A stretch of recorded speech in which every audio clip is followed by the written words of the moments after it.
በስመ አብ ወወልድ ወመንፈስ ቅዱስ አሃዱ አምላክ አሜን። ይትባረክ እግዚአብሔር አምላከ አበዊነ ለዘአብጽሐነ እስከዛቲ ሰዓት። ቅድሚ ኩሉ ልዕሊ ኩሉ ነብዛ ሰዓት እዚኣ ዘብጽሐና ናይ አቦታትና ናይ ቅዱሳን አምላኽ ናትና እውን አምላኽ ቅዱስ እግዚአብሔር ስሙ ዝተኸበረን ዝተመስገነን ይኹን። እም አምላክ ወላዲተ አምላክ ቅድስተ ቅዱሳን ድንግል ማርያም ስለ ፍጹም አዶነታ ስለ ፍጹም ኽብራ ኽብርን ምስጋናን ይብጽሐያ። ከምኡ እውን ቅዱሳን አቦታትና ቅዱሳን አዴታትና ብዝተወሃቦም ኽብሪ መጠን ሁሉ ምስጋና ይብጽሐዮም። ኣብ ዝተፈላለየ ዓለም ኮይንኩም እዚ መንፈሳዊ ሚድያ እዚ እትከታተሉ ስድራ እግዚአብሔር ኣብ መስቀል ተሰቂሉ ፍጹም ዝኾነ ሰላሙ ብዝሃበና ብኢየሱስ ክርስቶስ ፍጹም ሰላም ኸመይ ትጸንሑ ኸመይ ትኾኑ ሰላም እግዚአብሔር ምስ ኩላትኩም ይኹን። እንኳዕ ንሊቀ ሰማዕታት ቅዱስ ጊዮርጊስ ወርሓዊ በዓልን ከምኡ እውን ብለማዓንቲ ዓመታውን ወርሓውን ኽብረ በዓሎም ዝኾነ ቅዱሳን ብሰላም ኣብጽሐኩም ኣብጽሕና። እዚ ናይ ቴኦቶኮስ ሚድያ ኣብ ዓዲ ውሽጥን ኣብ ወፃኢ ዓድን ኮይንኩም እናተኸታተልኩም ናብ ኩሉ ንክበጽሕ ሼር እትገብሩ ላይክ እናገበርኩም ጽቡቕ ዝኾነ ምኽርኩም ኣብ ኮሜንት እትጽሕፉ ኩልኩም ናይ ቅዱሳን በረከት ኣብ ልዕለይኩም ይኹን። ብኦርቶዶክሳዊት ተዋህዶ ቤተ ክርስቲያን ኩልሻዕ ዕለት 23 ናይ ሊቀ ሰማዕታት ቅዱስ ጊዮርጊስ ከምኡ እውን ናይ ልበ አምላክ ቅዱስ ዳዊት ወርሓዊ በዓል ነኽብር ኢና። ስለዞም ቅዱሳን እዚኦም ድማ ቤተ ክርስቲያን ብስፍሓት ተምህረና ትነግረና እያ። ሊቀ ሰማዕታት ቅዱስ ጊዮርጊስ መድኃኒት ንሱ ኢየሱስ ክርስቶስ ኣብቲ ዘመን እሱ ዝነበሩ ነገስታት ከሓድ ክብልዎ እንተለዉ አምላኸይ መድኃኒተይ ኢየሱስ ክርስቶስ ኣይክሕድን ኢሉ ብዙሕ ስቅያት ዝተቐበለ ኮኸብ ሰማዒት እዩ ቅዱስ ጊዮርጊስ። ቅዱስ ጊዮርጊስ ኣብ ሳልሳይ ሚእቲ ክፍለ ዘመን ኣብ ዘመነ ሰማዕታት ዝነበረ እዩ። እዚ ዘመን እዚ ድማ ንክርስቲያን ናይ ስደት ናይ ግፍዒ ናይ መከራ ዘመን እዩ ነይሩ። ኣብዚ ዘመን እዚ ድማ ዝነገሰ ጨካን ዝኾነ ንጉስ ዲዮቅልጥያኖስ እዩ። እዚ ንጉስ እዚ ድማ ኣብቲ ዘመን እሱ ንዝነበሩ ክርስቲያን በበዝሒ ስቅያትን መከራን ስደትን ክጋጥሞም ዝገበረ እዩ። ስለዚ ቅዱስ ጊዮርጊስ ሰማዕተ ክርስቶስ ኢልና እንጽውዖ ኣብዚ ዘመን እዚ ካብ ኣቡኡ ዞሮንቶስ ካብ ኣዱኡ ቴዎብስታ ተወሊዱ እዩ። ዓዱ ዝተወለደሉ ድማ ኣብ ልዳ እዩ። ኣብ ፍልስጤም ዓዱ ኮይኑ ኣብ ልዳ ተወሊዱ እዩ።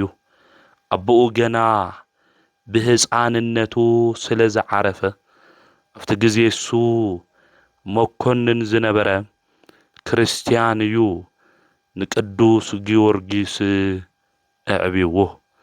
ቅዱስ ጊዮርጊስ ድማ ቅዱሳት መጻሕፍቲ ከምኡ እውን ፈረስ ከመይ ኢሉ ክጋልብ ከም ዝግብኦ ጠንቂቁ ዝተመሃረ ሰብ እዩ።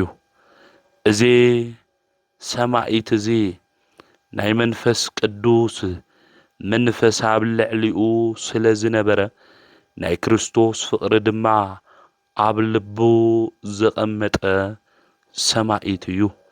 ቅዱስ ጊዮርጊስ ኣቦኡ ዝተሾመ መኮንን ዓዲ ዝገዝእ እዩ ነይሩ። ናይ ኣቦኡ ንግስና ድማ ንክቕበል ኣብቲ ዓዲ እሱ ነገስታት ናብ ዝነበሩ ናብ ንጉስ ፋርስ እዩ ኣመሓሒዙ ቅዱስ ጊዮርጊስ ኸይዱ። እዚ ክገብር እንተሎ ወዲ 20 ዓመት እዩ ነይሩ። ስለዚ ቅዱስ ጊዮርጊስ ክኸድ እንተሎ ኣብ ቤይሩት ግን ጣዖት ዘምልኹ ገበል ዘምልኹ ሰባት ድማ ነይሮም። ነዚ ገበል እዚ ድማ ይግብሩሉ ነበሩ። ካብ ኣምልኮተ እግዚኣብሔር ወፂኦም ኣብ ኣምልኮተ ጣዖት ዘምልኹ ዝነበሩ ሰባት ይገጥሙ። ኣብቲ ግዜ ንሱ ክኸድ እንተሎ ድማ ናብ ፋርስ ኣብ ቤይሩት ድማ ዝተዓሰረት መንእሰይ ቆልዓ ድማ ይረክብ ማለት እዩ።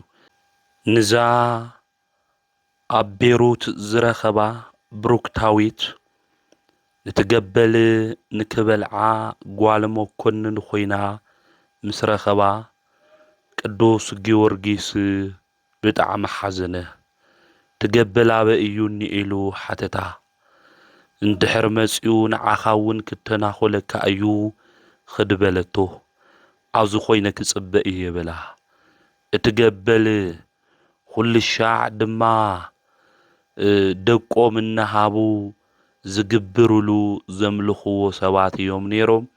ብሩክታዊት እውን ንዝገበል እዚ ምግቢ ክትኾን መስዋዕቲ ክትኾን ዝቐረበት እያ ነይራ። ቅዱስ ጊዮርጊስ ምስ ረኣዮ ንትገበል ንደራጎን ማለት እዩ ቀተሎ። ኣብዚ ግዜ እዚ ናይ ቤይሩት ሰባት ካፍቲ ገበል ምምላኽ ካፍቲ ጣዖት ምምላኽ ወፂኦም እግዚኣብሔር ናብ ምእማን ንክመፁ ቅዱስ ጊዮርጊስ ገይርዎም እዩ ማለት እዩ። ስለዚ ቅዱስ ጊዮርጊስ ንጣዖት ዘምልኹ ዝነበሩ ዝፈርሕዎ ደራጎን መስዋዕቲ ገይሮም ደቆም ዝህቡ ዝነበሩ ናይ ቤይሩት ሰባት እግዚኣብሔር ኣምላክ ንከምልኹ ገይርዎም ንደራጎን እውን ቀቲልዎ ስዒርዎ ኣሸኒፍዎ እዩ። ኣብ ሂወትና ብዙሓት ደራጎን እኒአው እዮም ዘፍርሑና ዘጭንቁና ብዙሕ ነገር ኣብ ሂወትና ሃም ደራጎን ፈሪሕና ዝሓዝናዮም ብዙሓት ነገራት እኒአው እዮም። ሰማዒቱ ቅዱስ ጊዮርጊስ መፂኡ ካብ ውሽጥና ቶም ዘፍርሑና ዘጭንቁና ነገራት ሁሉ ሰማዒተ ክርስቶስ ቅዱስ ጊዮርጊስ ካብ ውሽጥና ንከውፅአልና ካብ ውሽጥና አውፂኡ እውን ንደራጎን ሃም ዝቀተሎ ሁሉ ዘጭንቁና ዘፍርሑና ነገር ሁሉ ኣምላከ ቅዱስ ጊዮርጊስ ካብቲ ንፈርሖ ንጠራጠሮ ንጭንቆ ተስፋ ዝቆረፅናሉ ነገር ሁሉ ንከውፅአና ናቱ ቅዱስ ፍቃድ ይኹነልና። ድሕሪ እዚ ቅዱስ ጊዮርጊስ ናብ ፋርስ እዩ ዝኸድ ነይሩ። ኣብ መንገዲ ብቤይሩት ገይሩ ክኸድ እንተሎ እቶም ንጣዖት ዘምልኹ መስዋዕቲ ገይሮም ዘቕረብዋ ቤይሩት ብሩክታዊት ስለ ዘግንያ እዩ ኣብኡ ነይሩ። ድሓር ናብ ፋርስ ድማ ይኸድ። ናብ ፋርስ ክኸድ እንተሎ ነገስታት ፋርስ ጣዖት ብምምላኾም ከምኡ እውን ክርስቲያን ከሳድዱ እንተለው ርኡ ቅዱስ ጊዮርጊስ ብጣዕሚ ሓዘነ።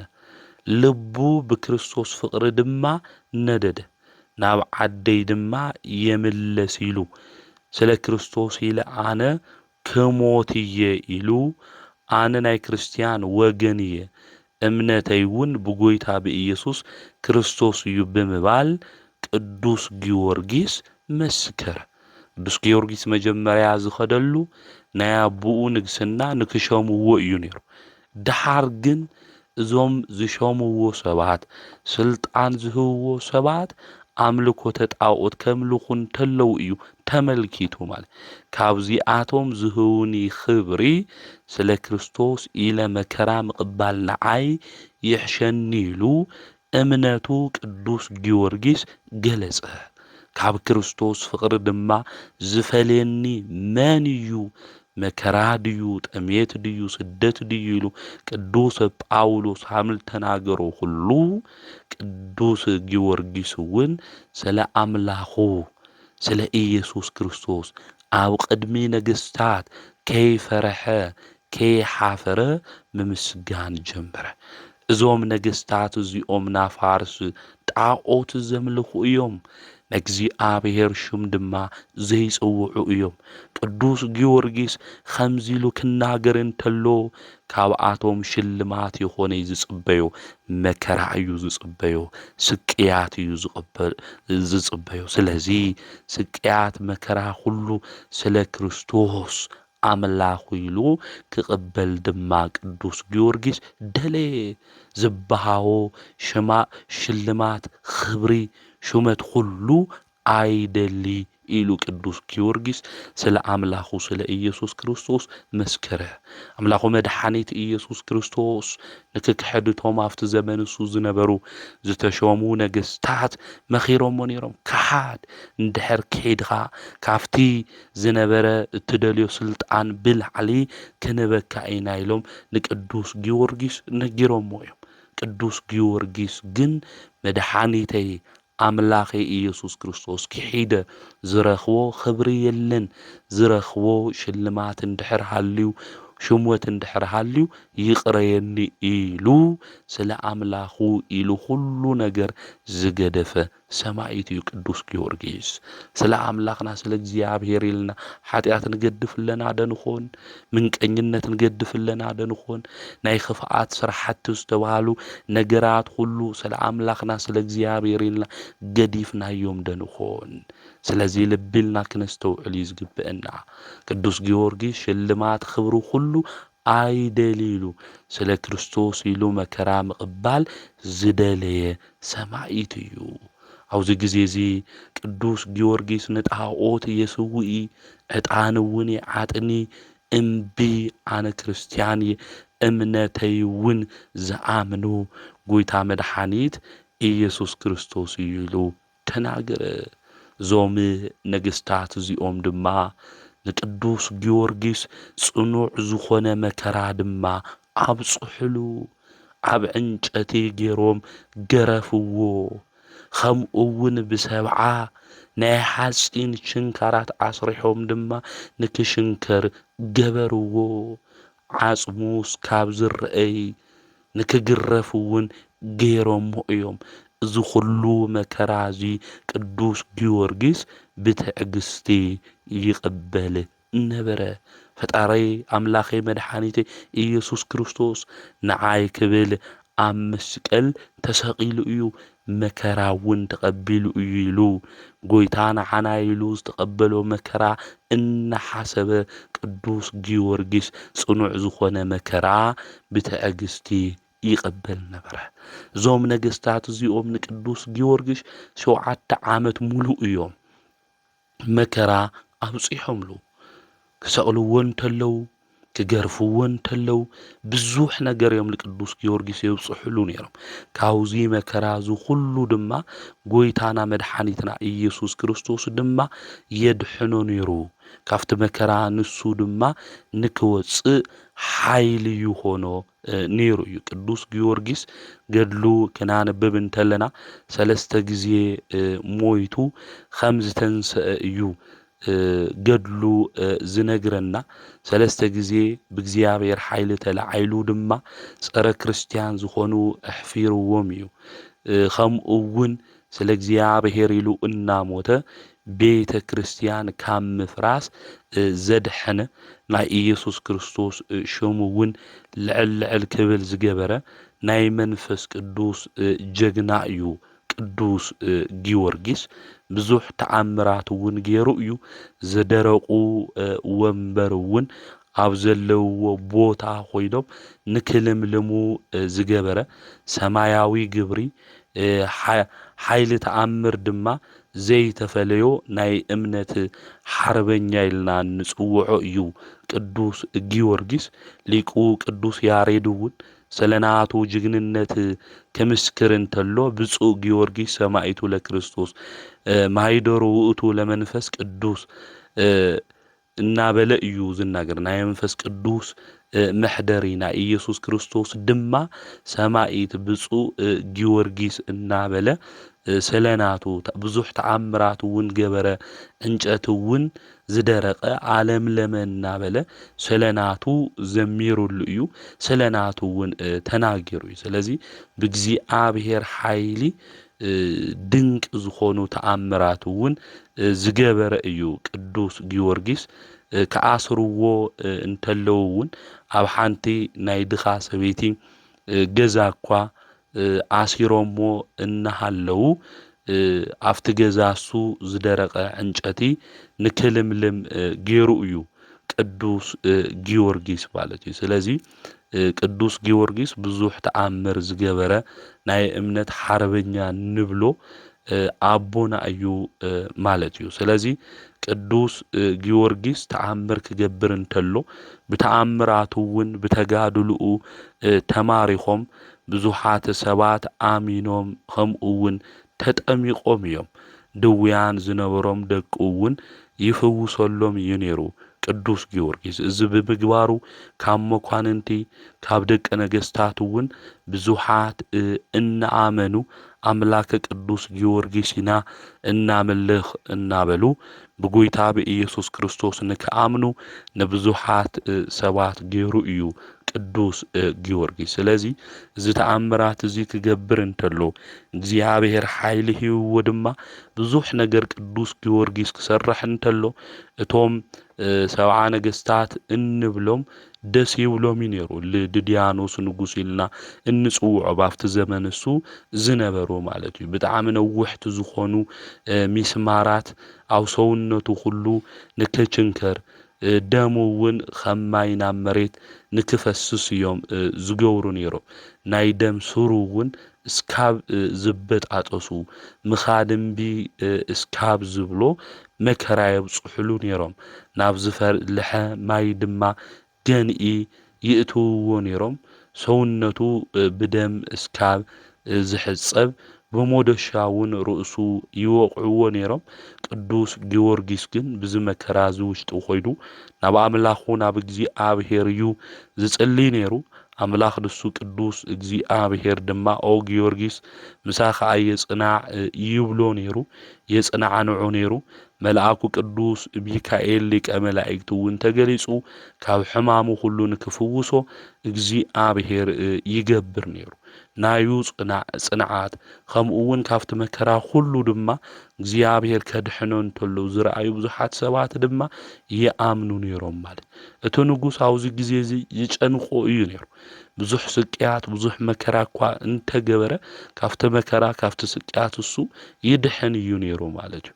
ኣብ መወዳእታ እቲ ንጉስ እንታዩ ገይሩ እንድሕር ኢልና ንኣጵሎን እንድሕር ዘይትስውእ ኮይንካ ኣጵሎን ማለት እቲ ዘምልኽዎ ዝነበሩ ጣዖት ሽሙ እዩ ማለት እዩ። ንኣጵሎን እንድሕር ዘይትስውእ ኮይንካ ንዑ ዕጣን ዘይተዓጥን እንድሕር ኮይንካ ስጋኻ ኣውዘ እቲወ ክጥሕኖ እየ ብመንኮራኩር ኢሉ ተናጊሩ ቅዱስ ጊዮርጊስ ልፈርሕ እዩ መሲልዎ ነይሩ።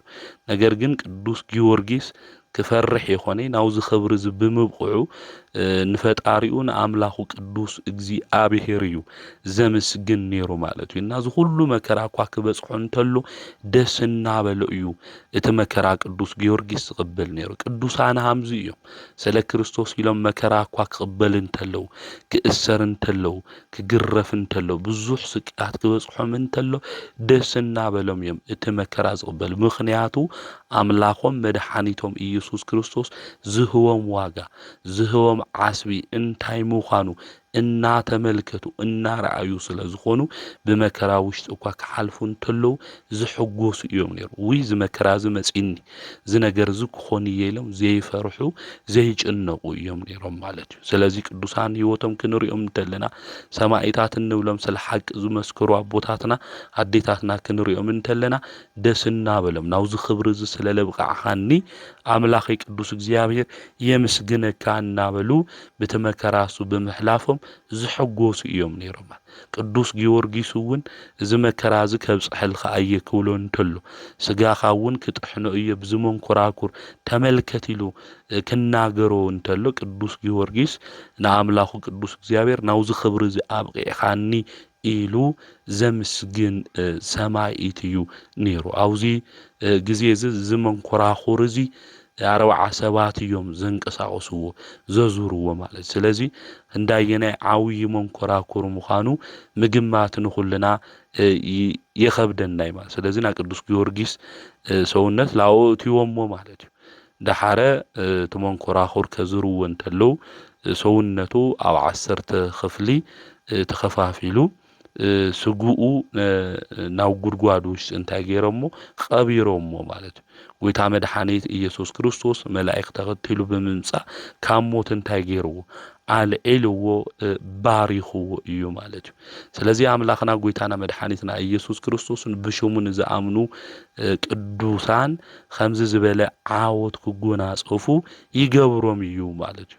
ስለዚ ቅዱስ ጊዮርጊስ ሃመይሉ ሞይቱ ተንሲኡ ክንብል ንኽእል ኢና። ጎይታ መድኃኒት ኢየሱስ ክርስቶስ ግን ብኡ ልለዓምኑ ከምኡውን ብኡ ኣሚኖም ንዝተጓዓዙ ብዙሕ ተኣምራት ከም ዝገብሩ ተናጊሩ ሃማይ ተኣምር ክገብሩ ካባይ ልበልጹ እንታይ ክገብሩ እዮም ተኣምር ክገብሩ እዮም ክሰርሑ እዮም ኢሉ ጎይታ መድኃኒት ኢየሱስ ክርስቶስ ኣብ ቅዱስ ወንጌል ተናጊሩ ክብረ ቅዱሳን ክናገር እንተሎ ሰማዕቱ ቅዱስ ጊዮርጊስ ድማ ስለ ክርስቶስ ኢሉ መከራ ልቕበል ለሎ እዩ።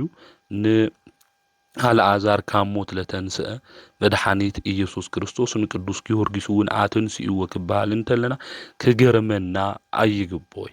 ስለዚ ካብ ሞት ምሰልዕሎ ናብ ከተማ ድማ ኣትዩ ስለ ክርስቶስ ድማ መስከረ። ኣብዚ ግዜ እዚ ዝኩሉ መከራ ኣብፅሕናሉ ከመይሉ ድሒን ኢሎም ተገሪሞም ኣብቲ ግዜ እሱ ዝነበሩ ሰባት ማለት እዩ።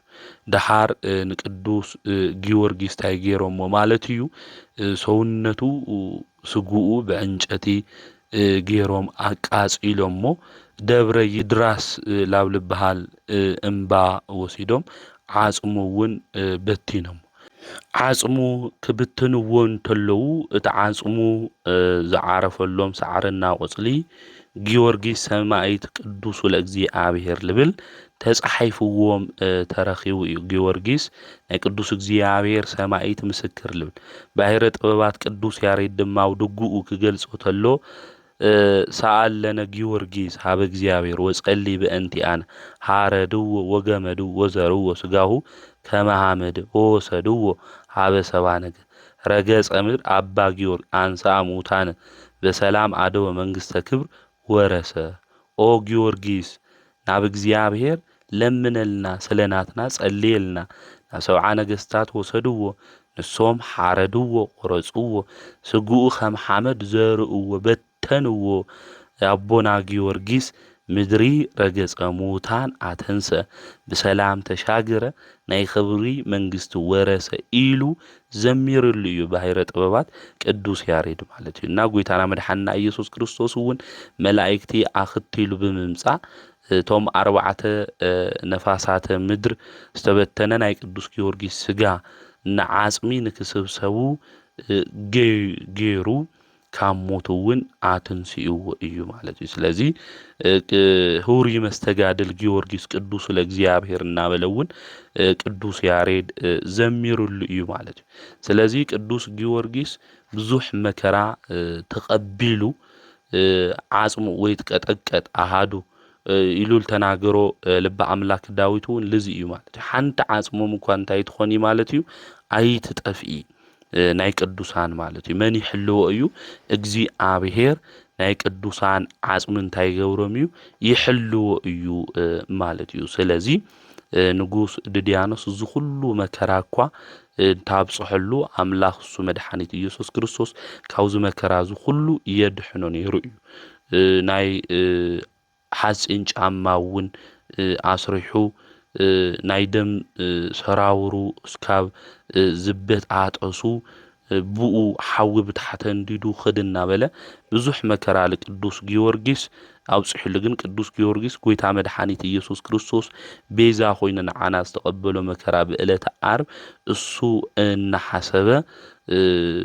ትመከራ እሱ ኣይስምዖይ ነይሩ ናብ ጎይታ መድኃኒት ኢየሱስ ክርስቶስ መከራ እውን ይዝክር ነይሩ ማለት እዩ ስለዚ ቅዱስ ጊዮርጊስ እዚ ሁሉ መከራ ተቐቢሉ ሚያዝያ 23 ክሳዱ ብሰይፊ ተቆሪጹ ሰማዕትነት ተቐቢሉ እዩ ማለት እዩ ስለዚ እዚ ሊቀ ሰማዕታት ኢልና ንጽውዖ ቅዱስ ጊዮርጊስ ብዙሕ መከራ እዩ ተቐቢሉ ብዙሕ መከራ በጽሕዎ ብፍጹም እምነት ድማ ቅዱስ ጊዮርጊስ ብዓወት ኣሸኒፉ እዩ እዚ ናይ ልዳ ፀሓይ ናይ ፋርስ ድማ ኸኸው ኢልና እንጽውዖ ቅዱስ ጊዮርጊስ ኣብ ድጉኡ እውን ቅዱስ ያሬድ ስለ ሰማዕቱ ቅዱስ ጊዮርጊስ ብበዝሒ ዘሚሩ እዩ ኣመስጊኑ እዩ ማለት እዩ ስለዚ እዚ ሰማዕት እዚ ኢና ዕለት 23 ኩሉ ሻዕ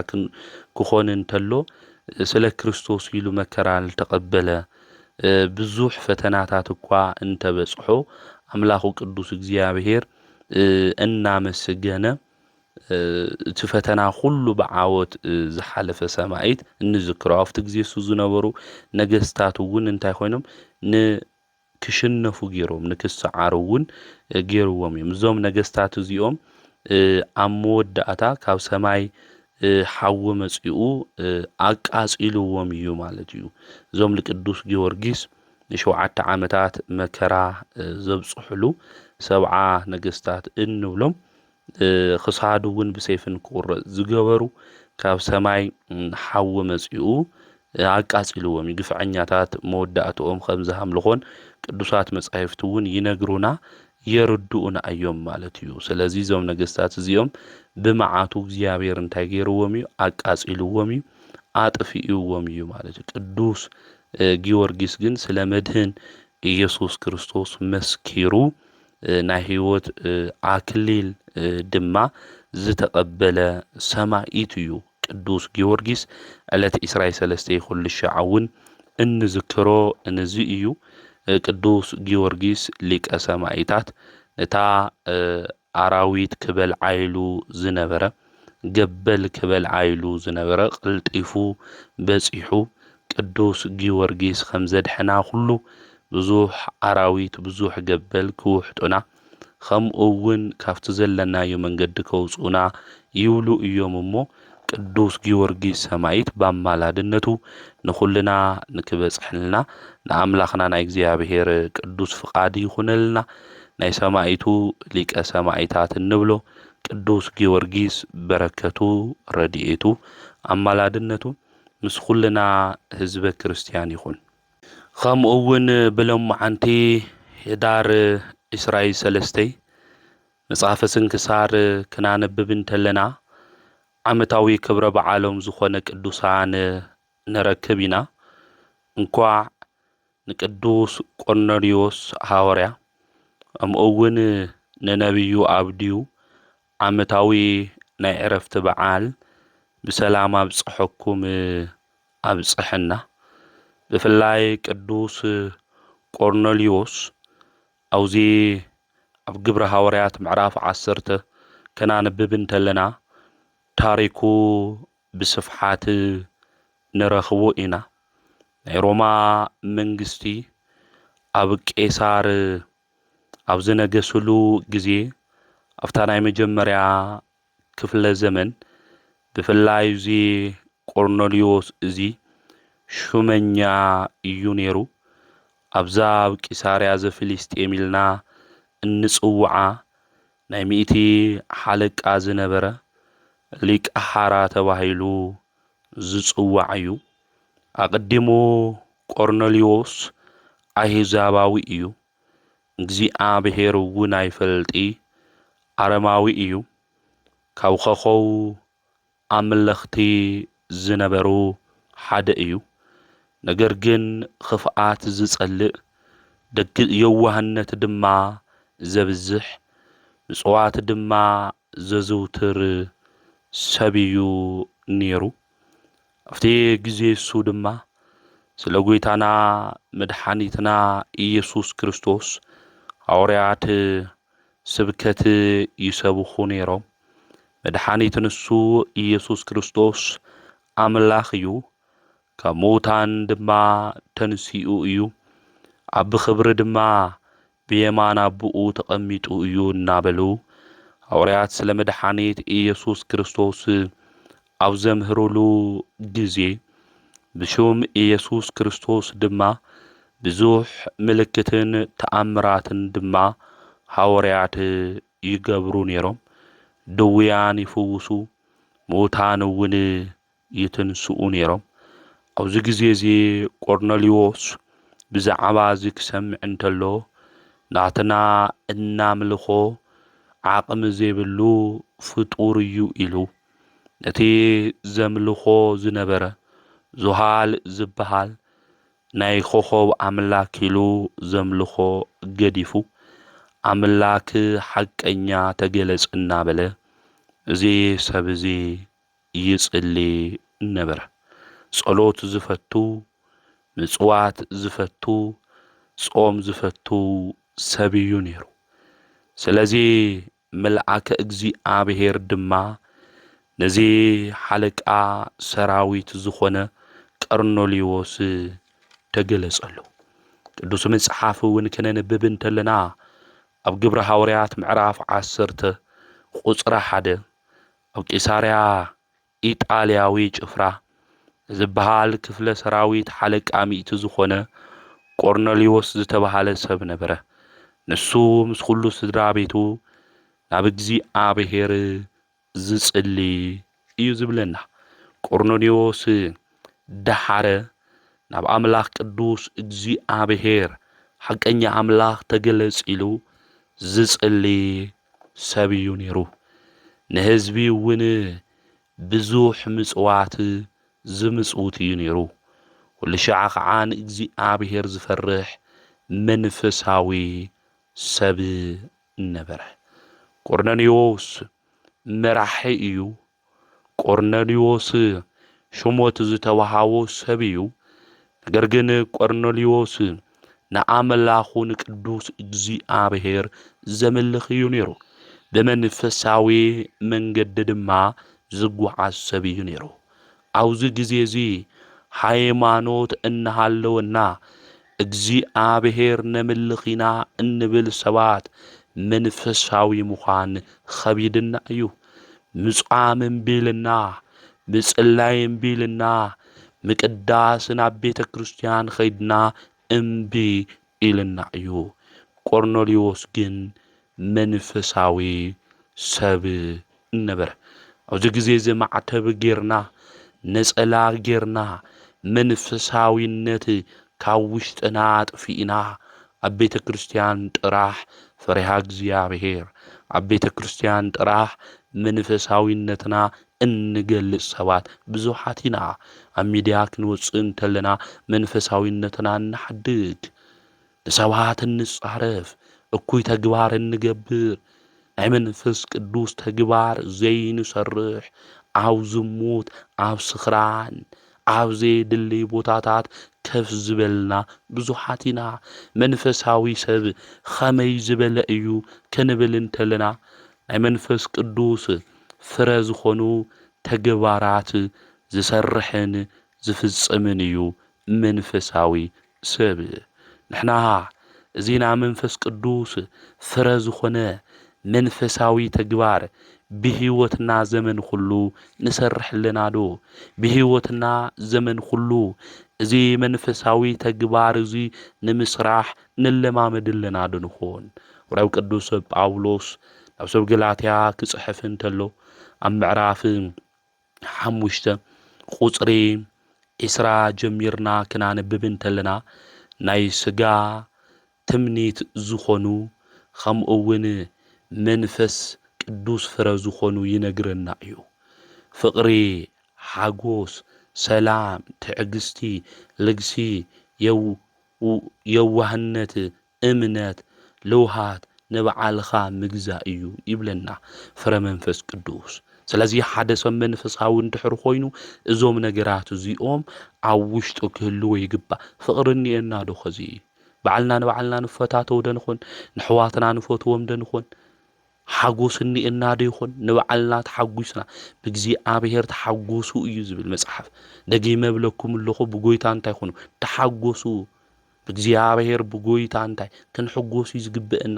ሓጎስና ብኻሊእ ለይንደሊ ሓጎስና ብእግዚአብሔር ዝገበርና እኒአና ዶ? ሰላም እኒአና ዶ ይኾን?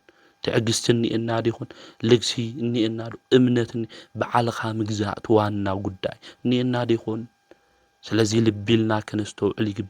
ንባዕልና ምግዛእ እምቢ ኢልና ኣብ ካሊእ ዓለም እንደክም ብዙሓት ሰባት ኢና እኒአና። ስለዚ ቆርኔሌዎስ መንፈሳዊ ሰብ ከም ዝነበረ ቅዱስ መጽሓፍ ይነግረና የረድእና። ስለዚ ንሕና እውን ኣምላኽና ቅዱስ እግዚአብሔር እናፈራሕና እናጾምና እናጸለና እናመጽወትና እናሰገድና መንፈሳዊ ሰብ ክንኾን ይግብእ። ኣስመሰልቲ ክንኾን ይግብእና። ኣብዚ ግዜ ዘምስል ሰብ ብዙሕ እዩ። ቀዳም ኣብ ናይት ክለብ ንሓድር ሰንበት ድማ ናብ ቤተ ክርስቲያን ንኸድ ሰባት እኒአና ኢና። ብኡ ጌርና ለይምጥፋእና ሓደ ነገር እዩ፣ ግን ክነምስል ይብልና። ነጸላ ጌርና ካሊእ ነጸላና ምስ ኣውረድና ድሞ ካሊእ ሰብ ክንኾን ኣይግብአና ማለት። ስለዚ ክነስተውዕል ልቢ ክንብል ይግብአና። ቆርኔሌዎስ ኣብ መጽሓፍ ቅዱስ ክነንብብ እንተለና መንፈሳዊ ሰብ ነበረ እዩ። ብታሽዐይቲ ሰዓት ናይ መዓልቲ ድማ ኣቢሉ ናብ ናይ እግዚአብሔር መልአክ ብገሃዲ ተረኣዮ። ናብኡ ኣትዩ ድማ ቆርኔሌዎስ በሎ። ብፍርሒ ናብኡ እናጠመተ ከዓ እንታይ እዩ ጎይታ ይበለ። እቲ መልአክ ድማ ጸሎትኻን ምጽዋትኻን ኣብ ቅድሚ እግዚአብሔር ንመዘከርታ ዓሪጉ እዩ በሎ። ጸሎቱ ምጽዋቱ ጾሙ ኣብ ቅድሚ እግዚአብሔር እንታይ ኮይኑ ዓሪጉሉ እዩ። ቆርኔሌዎስ ተቐባልነት ረኺቡ እዩ። ቆርኔሌዎስ ከመይ ደስ ይብል እዩ ወገናተይ። ጸሎትኻ ተሰሚዑ እዩ፣ ምጽዋትኻ ድማ ተቐባልነት ረኺቡ እዩ ኢሉ መልአክ እግዚአብሔር ነጊሩ። መንፈሳዊ ሰብ ስለ ዝኾነ ጸሎትና ንምንታይ ለይስማዕ ይመስለኩም ወገናተይ? ምጽዋትና ንምንታይ ለይሰርሕ ይመስለኩም ወገናተይ? ስለዚ ልቢ ምባል የድሊ ብንጽህና ብቅዱስና ኮይና መንፈሳዊ ሰብ ምዃን የድሊ እዩ ማለት። መንፈሳዊ ሰባት እንድሕር ኮይና ንጾም ንጽልይ እንድሕር ኮይና ጸሎትና ምጽዋትና ኣብ ቅድሚ እግዚአብሔር ንመዘከርታ ዓሪጉ መልሲ ሒዙ ከም ዝመጽእ ክንፈልጥ ክንርዳእ ይግብአና።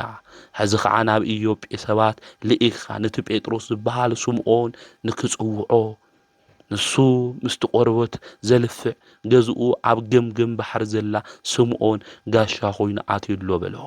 እቲ መልአክ እግዚአብሔር ንቆርኔሌዎስ እንታይ ኢሉ መልእኽተኛታት ለኣኽ ልኢኽኻ ድማ ቅዱስ ጴጥሮስ ንክመጽእ ግበሮ በሎ። እዚ እቲ መልአኽ ምስ ተዛረቦ ድማ ኸደ። ሓሽከር ድማ ክልተ ልኢኹ ካብቶም ዝሕልው ወታደራት ድማ ክልተ ልኢኹ ሓደ ፍርሃት እግዚአብሔር ዘለዎ ጸዊዑ እሞ ነቲ ዝኾነ ነገራት ኣረዲኡ ናብ ኢዮጴ ለኣኾም ማለት። ፍርሃት እግዚአብሔር ዘለዎ ሓደ ጸዊዑ ናብ ምንታይ ለኣኾ? ናብ ኢዮጴ። ቅዱስ ጴጥሮስ ድማ ዝገርም ብ6 ሰዓት ኣቢሉ ክጽሊ ናብ ናሕሲ ደየበ። ሽዑ ስለ ዝጠመየ ክበልዕ ደለየ። ምሳሕ ከዳልውሉ እንተለዉ ከዓ ተመሰጠ እዩ ዝብል። ሰማይ ተኸፊቱ እዩ። ቅዱስ ጴጥሮስ ዝረአዮ ራእይ እዩ ቅዱስ መጽሓፍ ኣውዚ ዝነግረን። ብኣርባዕተ ማዕዘኑ ዝተተሓዘ ዓብይ መጋረጃ ዝመስል ነገር ናብ ምድሪ ኣቢሉ እንትወርድ ረአየ። ኣብኡ ከዓ ኩሎም 4 መሓውር ዘለዎም ኣራዊትን ኣብ ምድሪ ለመም ዝብሉን ኣዕዋፍ ሰማይን ነበሩ እዩ ዝብል። ሽዑ ጴጥሮስ ተስእ ሓሪድኻ ብላዕ ዝብል ድምፂ መጽኦ። ጴጥሮስ ግና ጎይታዬ ኣይኸውንን ርኹስ ወይ ዝፍንፍን ፈጺመ በሊዐ ኣይፈልጥን ኢሉ ቅዱስ ጴጥሮስ ኣይበልዒ ፍንፉን ዝኾነ ወይም ርኹስ ዝኾነ ኣይበልዒ ላብ ኣፈይ ድማ ርኹስ ዝኾነ ኣይእቱ ኢሉ ቅዱስ ጴጥሮስ ተናገረ። መሊሱን ካልኣይ ግዜ ነቲ እግዚኣብሔር ዘንጾ ንስኻ ኣይተርክሶን ዝብል ድምፂ መጾ። እዚ ነገር እዚ 3 ሻዕ ኾነ። ሽዑ ንሽዑ ከዓ እቲ መጋረጃ ናብ ሰማይ ተወሰደ እዩ። ስለዚ ቅዱስ ጴጥሮስ ዝረኣዮ ራእይ ሚስጥር ዘለዎ እዩ። ብኣርባዕቲኡ መኣዝን እንታይ ዝኾነ እዩ? ብኣርባዕቲኡ መኣዝን ዝተተሓዘ ዓብይ እዩ። እዚ ናይ ወንጌል ምሳሌ እዩ። እዚ ናይ ቤትና ናይ ቅድስተ ቅዱሳን ድንግል ማርያም ምሳሌ እዩ። ብኣርባዕቲኡ መኣዝን ሳይለነ ቅድስት ከይበልዋ ኣይሓድሩ ምእመናን ልምቤትና ለቅድስተ ቅዱሳን ወንጌል ድማ ብኣርባዕቲኡ መኣዝን ሃም ትስበኽ እዩ። ብኣርባዕቲኡ መኣዝን ሃም ትንገር እዩ። ከምኡ ድማ ኣብኡ እንታይ እኒአው? ኣዕዋፋት እኒአው። ከምኡ እውን 4 እግሪ መሓውር ዘለዎም ከም ዘለዉ ከምኡ እውን ብላዕ ክብሎ እንተሎ ዝረኸሰ ነገር እንታይ ገብር? የበልዒ ሓሰማ ይብላዕ ኢሉ። እዚ ማለት ኣሂዛም ማለት እዩ። ስለ ቀርኔልዮስ እዩ ጎይታ መንፈስ ቅዱስ ዝነግሮ ዘሎ ማለት እዩ። ኣይዛባዊ እዩ ኢልካ ንስኻ እንታይ ትገብሮ? ኣይትጸየፎ ኣጥምቆ ማለት እዩ። ስለዚ መንፈስ ቅዱስ ብራእይ ለመነ ርእይዎ ማለት እዩ። ንጴጥሮስ ርእይዎ ኣቐዲሙ መልአክ ልኢኹ ለቆርኔልዮስ ነጊርዎ ድሓር ድማ ንቅዱስ ጴጥሮስ ነጊርዎ ማለት እዩ። ጴጥሮስ ብዛዕባ እቲ ዝረአዮ ራእይ እንታይ ኾን ይኸውን እናበለ ብልቡ ክጭነቕ እንተሎ እነሆ እቶም ካብ ቆርኔልዮስ ተለኣኹ ሰባት ላብ ስምዖን ገዛ መጽኡ ማለት እዩ። ናብ ኣፍ ደገ ምስ መጹ ድማ ጴጥሮስ ዝበሃል ስምዖን እኒኦ ድዩ ጋሻውዚ ኢሎም ድማ ተናገሩ። ኣብዚ ግዜ እዚ ራእይ ከስተንትን እንተሎ መንፈስ ቅዱስ እነሆ 3 ሰባት ይደልዩኻ ኣለዉ ኣነ እየ ልኢኸዮም እሞ ተሲኢኻ ውረድ እንተዘይተጠራጠርካ ምስኣቶም ኺድ ኢሉ መንፈስ ቅዱስ ድማ ነገር። ሽዑ ጴጥሮስ ናብቶም ሰባት ወሪዱ እንታይ ኢኹም ትደልዩ ኢልዎም ቆርኔልዮስ ሓለቃ ሚእቲ ከም ዝለኣኾም ተናጊሩ ኣብዚ ግዜ እዚ ቆርኔልዮስ መን ምዃኑ እውን ነጊሮሞ ህዝቢ ኣይሁድ ኩሉ ዝተመስከረሉ ንእግዚኣብሔር ዝፈርሕ ጻዲቕ ሰብኣ እዩ ንሱ ድማ ናብ ገዛኻ ናብ ገዝኡ ይጽውዐካ ኣሎ ኢሎም ንቅዱስ ጴጥሮስ ነገርዎ። ብቅዱስ መልአክ ተነጊርዎ እዩ ናባኻ መጺና ዘለና ኢሎም ንቅዱስ ጴጥሮስ ነገርዎ። ቅዱስ ጴጥሮስ ኣብ ገዛ ሕዲርዎም ብጽባሒቱ ድማ ምስኦም ድማ ኸደ። ከዚ ቆርኔልዮስ ኣይዛባዊ እዩ። ቆርኔልዮስ እግዚኣብሔር ይኣምን። ስለዚ ኣይሁዳዊ ዝኾነ ሰብ ወይ ከዓ ኣይዛባዊ ዝኾነ ሰብ ድማ ምስኡ ክትራኸብ የትኽእል ምኽንያቱ ርኹስ ኢሎም ስለ ዝጽውዕዎ ማለት። ስለዚ ቅዱስ ጴጥሮስ ዝነገሮም መንፈስ ቅዱስ እዩ። ሳቶም እውን ቆርኔልዮስ መልአክ ነጊርዎ እዮም መጺኦም ዘለዉ ማለት እዩ። ስለዚ ቆርኔልዮስ ናብ ገዝኡ ቅዱስ ጴጥሮስ ምስ መጸ ድማ ሰገደሉ ማለት እዩ። ንቅዱስ ጴጥሮስ ሰገደሉ። ቅዱስ ጴጥሮስ እውን የትስገደለይ ኣነ እውን ሃማኻ ሰብየ ኢሉ ስለ ትሕትና ድማ ተናጊርዎ። ዝረአዮ ነገር ሁሉ እንታይ ምዃኑ ንምንታይ ኢኻ ጸዊዕኻኒ ኢሉ ቅዱስ ጴጥሮስ ተናገረ። ቆርኔልዮስ ድማ ቅድሚ 4 መዓልቲ ከምዛ እዋን እዚኣ ብታሽዐይቲ ሰዓት ኣብ ገዛይ እጽሊ ነበርኩ። እንሆ ከዓ ዘንጸባርቕ ክዳን ዝተኸደነ ሰብኣይ ኣብ ቅድመይ ደው በለ እሞ ቆርኔልዮስ ጸሎትካ ተሰሚዕ ምጽዋትካ ድማ ኣብ ቅድሚ እግዚኣብሔር ዓሪጉ እዩ። ስለዚ ናብ ኢዮጴ ልኢኻ ነቲ ጴጥሮስ ዝበሃል ስምዖን ጸውዖዮ ንሱ ኣብታ ገምገም ባሕሪ ዘላ እንዳትቆርቦ ዘልፍዕ ስምዖን ተቐሚጡ ኣሎ። ንሱ ምስ መጸ ክነግረካ እዩ በለኒ። ሽዑ ከዓ ናባኻ ለኣኮ ንስኻ ድማ ብምምጻኻ ጽቡቕ ገበርካ። ሕዚ ከዓ ካብ እግዚኣብሔር ዝተኣዘዝካዮ ሁሉ ምእንቲ ክሰምዕ ሁላትና ኣብ ቅድሚ እግዚኣብሔር ኣውዝን ይሄና በሎ። ስለዚ ቅዱስ ጴጥሮስ ስብከቱ ድማ ተናገረ። ስለ ጎይታ መድኃኒት ኢየሱስ ክርስቶስ ድማ ነገሮም መድኃኒት ዝኾነ ኢየሱስ ክርስቶስ ኣብ ዕንጨይቲ አይሁድ ከም ሰቀልዎ ንሱ ጎይታ ምዃኑ መድኃኒት ምዃኑ ብሳልሳይ መዓልቲ ድማ እግዚአብሔር ትንሣኤዎ እዩ ንዓና እውን ተገሊጽልና እዩ ኢሉ ቅዱስ ጴጥሮስ ድማ ነገሮም እግዚአብሔር ግና ብሳልሰይቲ መዓልቲ እተንስኡ ብገሃዲ ንክግለጽ እውን ሃቦ ንሱ ዝተገለጸ ንኹሉ ህዝቢ ዘይኾነስ ነቶም መሰኻኸር ምእንቲ ክኾኑ ኣቐዲሞም እግዚአብሔር ንዝሓረዮም ንዓና እዩ እምበር ካብ ሙታን ድሕሪ ምትንስኡ ምስኡ ዝበልዓናን ዝሰተናን እውን ንሕና ኢና እግዚአብሔር ንሕያዋን ንሙታን ክፈርድ ዝመደቦ ንሱ ምዃኑ ንህዝቢ ክንሰብኽን ክንምስክርን ዓዘዘና ብኡ ዝኣምን ብስሙ ስርየት ኃጢአት ከም ዝረክብ ኩሎም ነቢያት መሰኻኽር እዮም በሎ ይዝብል ስለዚህ ስለ ጎይታ መድኃኒት ኢየሱስ ክርስቶስ ብኡ እንድሕሪ ኣሚኖም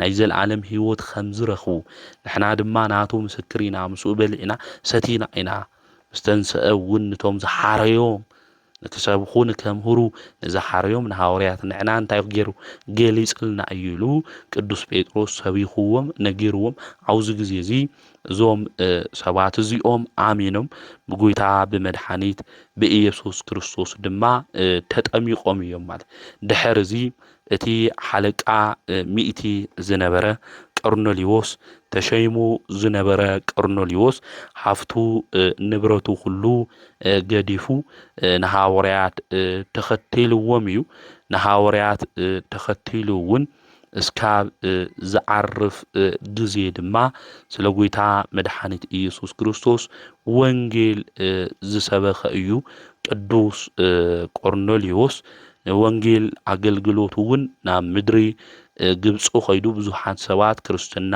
ንክቕበሉ ገይሩ ንዓመታት እውን ብተጋድሎ ሓሊፉ ሕዳር 23 ብዛ ዕለት እዚኣ ቅዱስ ቆርኔሌዎስ ዓሪፉ እዩ ማለት እዩ ስለዚ ቅዱስ ቆርኔሌዎስ መጀመርያ አሕዛባዊ ዝነበረ ብክርስቶስ ድማ ዘይኣምን ድሓር ድማ ዝኣመነ እዩ ምጽዋቱ ጸሎቱ ድማ ኣብ ቅድሚ እግዚአብሔር ዓሪግል ኸኣዩ ዝተባሃለ ቅዱስ ኣቦ እዩ ድሓረ ምስ ኣመነ እውን ዝነበሮ ነገር ሁሉ ገዲፉ ናብ ወንጌል አገልግሎት ዝመጸ ብዙሓት እውን ብክርስቶስ ከኣምኑ ዝገበረ ቅዱስ ኣቦ እዩ ቅዱስ ቆርኔሌዎስ እና ናይዚ ቅዱስ ኣቦ እዚ በረከቱ ረድኤቱ ኣማላድነቱ ምስ ኩልና ህዝበ ክርስቲያን ይኹን ከምኡ እውን ብሎማዓንቲ ካብ ብሉይ ኪዳን ነቢያት ኢልና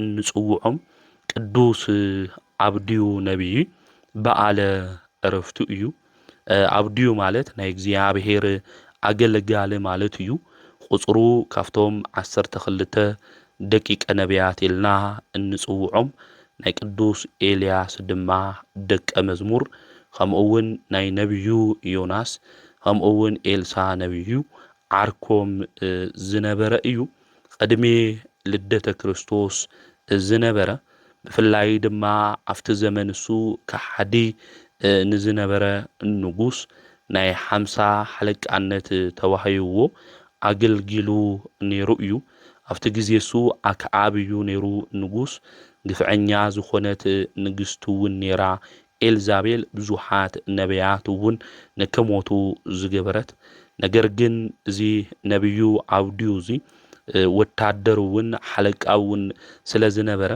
ኣብ በዓቲ 50 ሰባት እናገበረ ነቢያት ናይ እስራኤል ዝነበሩ ንክተርፉ ገይርዎም እዩ ዝተወሰኑ 900 ዝኣኽሉ ናይ እግዚአብሔር ነቢያት ግን ብዛ ግፍዐኛ ንግስቲ እዚኣ ኤልዛቤል ሞይቶም እዮም ነቢዩ ኤልያስ እውን ብዙሕ ግዜ ኣሳዲዳቶ እያ ይግስጻ እውን ይናገሮም እውን ስለ ዝነበረ ካብ ክፉእ መንገዶም ንክወጹ ማለት እዩ እዚ ኣብድዩ ዝተባሃለ ኣብኡ እኳ ኣብ ቤተ መንግስቲ እንተነበረ ነገር ግን እዞም ናይ እግዚአብሔር ነቢያት ንክተርፉ ዝተወሰኑ ገይርዎም ክፉእ ግዜ እስካብ ዝሓልፍ እውን ይምግቦም ነይሩ ኣክዓብና ኤልዛቤል ምስ ሞቱ እውን ኩሉ ሽሞቱ ገዲፉ ንነቢዩ ኤልያስ ተኸቲልዎ እዩ ማለት እግዚአብሔርን ገሊጽሉ ትንቢት ክናገር ገይርዎ ህዝቡውን እናገሰጸ ነይሩ እዩ ማለት እዩ። በብሉይ ኪዳን ካብ ዘለው ናይ ትንቢት መጽሓፍ እውን እታ ሓጻር እትበሃል ናይ ትንቢት መጽሓፍ ናይዚ ነብይ እዚ እዩ። ትንቢተ ዓብድዩ ክንሪኦ እንተለና ሓንቲ ምዕራፍ ዘለታ እያ። እዛ ሓንቲ ምዕራፍ ዘለታ ትንቢተ ዓብድዩ ድማ ኤድማሳውያን ዝበሃሉ ብዛዕባ እሳቶም ከምኡውን ብዛዕባ እስራኤል ዝናገር ናይ ትንቢት መጽሓፍ እዩ ማለት እዩ። ስለዚ እዛ ናይ ትንቢት መጽሓፍ እዚኣ ነብዩ ዓብድዩ ጽሒፍዋ እዩ። ትዕቢተኛታት ንዝነበሩ እውን ብፍላይ ልቦም ልዕል ንዛበሉ ሰባት ኣብቲ ዘመንሱ ንዝነበሩ ዓብድዩ ብኸምዚ መንገዲ እዩ ዝግስጾም ነይሩ። ኣብ ቁጥሪ 3 ኣታ ኣብ ዝነቕዐ ኮኺ እትነብር መንበሪኻ ድማ ብልዕል ዝበለ ቦታ ዝገበርኻ ብልብኻ ናብ ምድሪ ከውረደኒ ዝኽእል መን እዩ እትብል ንስኻ ትዕቢት ልብኻ እታሊልካ እዩ። ከም ንስሪ ተወንጭፍኻ ንላዕሊ እንተደየብኻ ቤትኻ ኣብ ማእኸል ከዋኽብቲ እንተኾነ ካብኡ ከውረደካ እየብል እግዚኣብሔር እዩ ዝብል። ስለዚ ትዕቢተኛታት ንዝኾኑ ከውርዶም ዝኽእል መን እዩ እንድሕር ኢልና ኣምላኽና ቅዱስ እግዚኣብሔር እዩ ማለት እዩ። ስለዚ ገዛኻ እውን ኣብ ማእኸል ከዋኽብቲ እንተኾነ ከም ንስሪ እውን ተተወንጨፍካ ንላዕሊ መን ከውርደኒ እዩ እትብል ብልብኻ ትዕቢት ዘለካ ኣነ ከውርደካ እየብል እግዚኣብሔር። ልብና እንድሕር ተወጢሩ ብትዕቢት ኮይኑ ካባይ ብላዕሊ መን እዩ እንብል ናይ ትሕትና መንፈስ ዘይብልና ሰባት መን ከዋርደና ይኽእል እዩ? መን ከውርደና ይኽእል እዩ? እግዚኣብሔር ከውርደና ይኽእል። ስለዚ ትዕቢተኛታት ክንኾነ ይግበአና። ናይ ትዕቢተኛታት እግዚኣብሔር ይጸልይ፣ ልበ ትሑታን እዩ እግዚኣብሔር ዝፈቱ። ስለዚ ትንቢተ ዓብድዩ ኣብ ምዕራፍ 1 ቁጥሪ 3 ክናንብብ እንተለና እግዚኣብሔር ኣምላክ ልቶም ልቦም ልዕል ዘብሉ ገዝኦም እውን ኣብ ከዋኽብቲ ማእኸል ዝሰርሑ እንትኾኑ ከም ንስሪ እኳ ተተወንጨፉ እግዚኣብሔር ከውርዶም ከም ዝኽእል ይነግረና። ስለዚ ብህይወት ዘመንና ሁሉ ብትሕትና እምበይ ብትዕቢት ክንጓዓዝ ሃምለ ይብልና። ነብዩ ዓብድዩ ይነግረና ከምኡ እውን ይመኽረና። ኣብቲ ዘመን እሱ ዝነበሩ እውን ይመኽሮም ነይሩ። ኤድሞሳውያን ዝበሃሉ ብፍላይ ኣብ ደቡብ ምብራቕ እትርከብ እያ ማለት እዩ። ትንቢት ብዛዕባ እሶም ቅፅዓት እውን ይነግሮም ነይሩ። ናቶም ህዝብሶም ድማ ዝነበሩ ጭካነ ከምኡ እውን ናይ እስራኤል ዓወት እዩ ኣብዛ ሓንቲ ምዕራፍ እዚኣ ዝናገር እስካብ ቁፅሪ 21 ዘሎ ማለት እዩ። ናዚ ነብዩ እዚ ኣብ ቤተ መንግስቲ እኳ እንተነበረ ነገር ግን ነብዩ ኤልያስ ተኸቲሉ ትንቢት ክናገር እግዚኣብሔር ክግስጽ ዝገበሮ ብለማዓንቲ ሕዳር 23 በዓል ዕረፍቱ እዩ። ካብቶም 12 ቅዱሳን ደቂቀ ነቢያት ኢልና እንጽውዖም ሓደ እዩ እሞ ናይዚ ቅዱስ እዚ በረከቱ ረድኤቱ ኣማላድነቱ ምስ ኩላትና ይኹን። ኣምላከ ነቢያት ወሃዋርያት ናይ በረከት ናይ ሰላም ዘመን የምጽአልና። ካብዞም ቅዱሳን እዚኦም በረከቱ እውን የሳትፈና። ወርሓዊ በዓሎም ብለምዓንቲ ዝኾነ ልበ ኣምላክ ቅዱስ ዳዊት እኒኦ፣ ኣባ ጢሞቴዎስ ገዳማዊ እኒኦ፣ ነብዩ ቅዱስ ሰሎሞን ንጉሰ እስራኤል እኒኦ፣ ቅዱስ ዳንኤል ነብዩ እኒኦ፣ ኣባ ሳሙኤል፣ ኣባ ስምዖን፣ ኣባ ገብርኤል ዝበሃሉ ቅዱሳን እውን ወርሓዊ በዓሎም እዩ። ናይዞም ኩሎም ቅዱሳን እዚኦም በረከቶም ረድኤቶም ምስ ኩላትና ህዝበ ክርስቲያን ይኹን። ዘምህረና ዝገሰጸና ናይ ኣቦታትና ኣምላክ ቅዱስ እግዚአብሔር ስሙ ዝተኸበረን ዝተመስገነን ይኹን። ወስብሐት ለእግዚአብሔር ወላዲቱ ድንግል ወለመስቀሉ ክቡር።